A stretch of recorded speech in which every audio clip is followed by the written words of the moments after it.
I remember this like it was yesterday. I was in my engineering degree and it was a 5-year degree. So civil and structural engineering, and you had a 1-year placement and it was a 5-year master's. I was a first generation university student, right? So for my parents, this was a big thing. My sisters also went to uni, they finished, and my mum said to me, just get a 2-1, just go and do it. Go down that path. You've always wanted to be an engineer.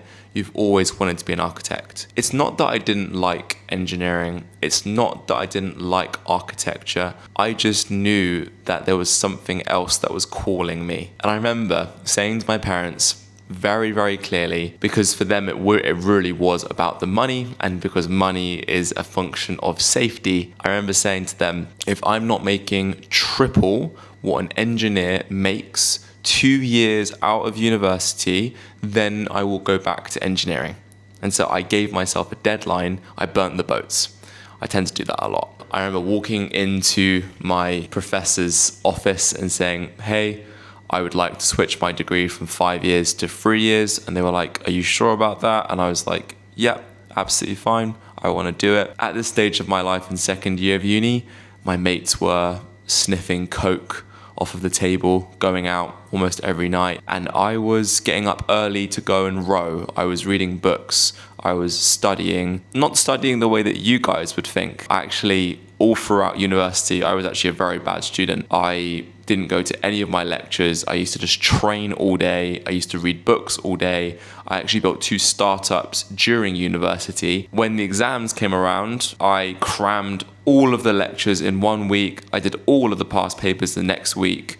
And then I set the exams, and overall, I got my 2-1. And I remember getting out of uni, and at the time, I just started working at the university gym. I was a level 2 fitness instructor. I don't think I was even a level 3 personal trainer yet. I was working for £9 an hour. I think I was just starting £22 an hour classes. And for me, £22 an hour, that was insane back in the day, let alone £50 an hour for personal training, right? But I just remember I had this feeling and I really knew that I could make something of myself. I started getting a few clients, I started getting more classes, I started making a bit of income, I was starting doing really well. Lockdown hits. We all get plunged into darkness, we get plunged into loneliness, and the whole dream is dead, right?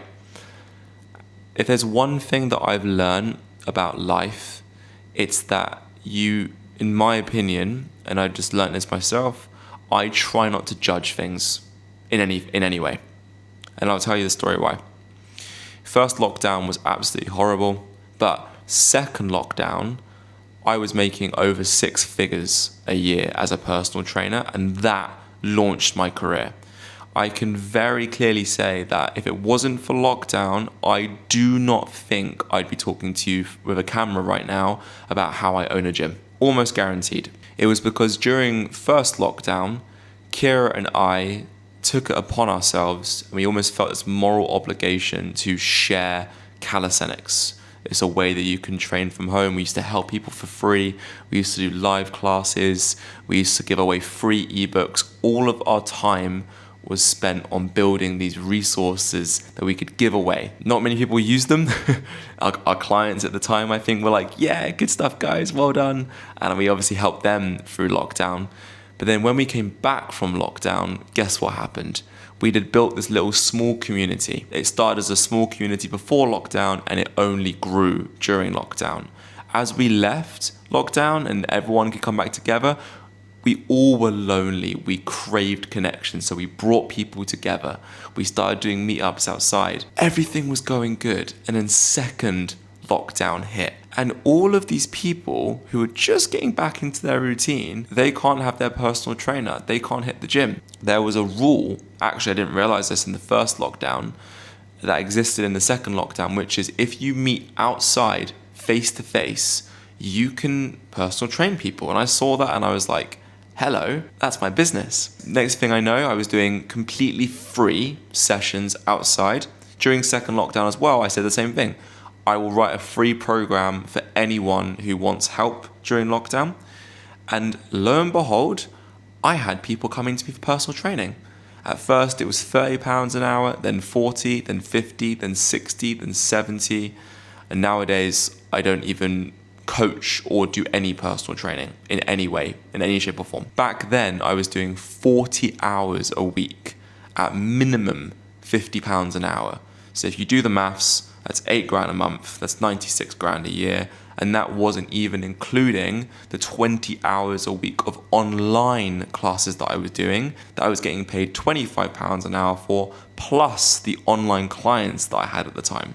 So let's just say I was 100% making more than 6 figures during second lockdown.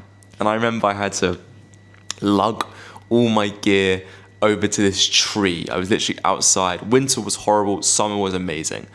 And we had a towel on the floor because it used to get so muddy. My clients used to slip around. It was raining. I remember I trained my clients when it was snowing, right? Out in the park. But guess what? I paid no gym rent. And so I got rid of all of the idea of paying gym rent.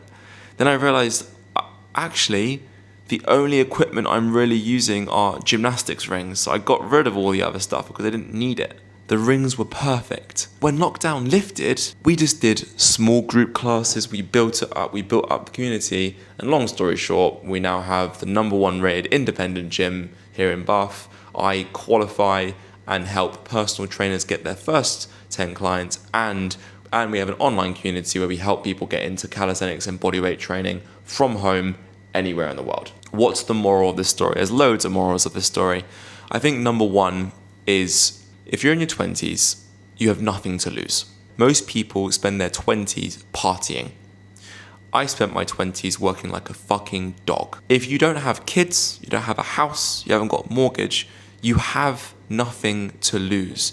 Take the shot, do the thing, go out there and build something. Message the person, ask the person out, talk to the person on the street that you're scared to talk to.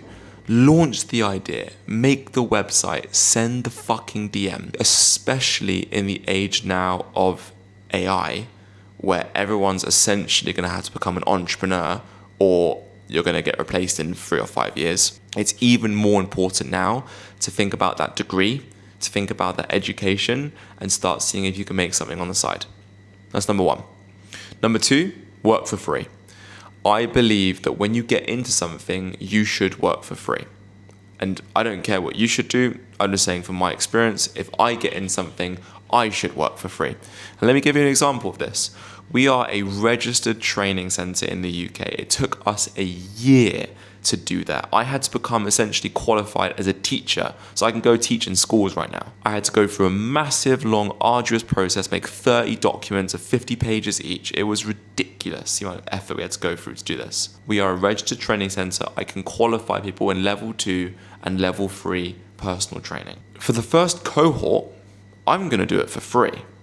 And when I mean I'm going to do it for free, I'm literally going to charge what the course charges me to deliver on the course, which is £920, and I'm going to charge £1,000. I'm going to be paying pennies on the dime to put out this course. My time, though, is 100% going to be free. Because guess what? If you haven't got clients right now, you're probably not that good, right? You don't coach the way that you think you coach.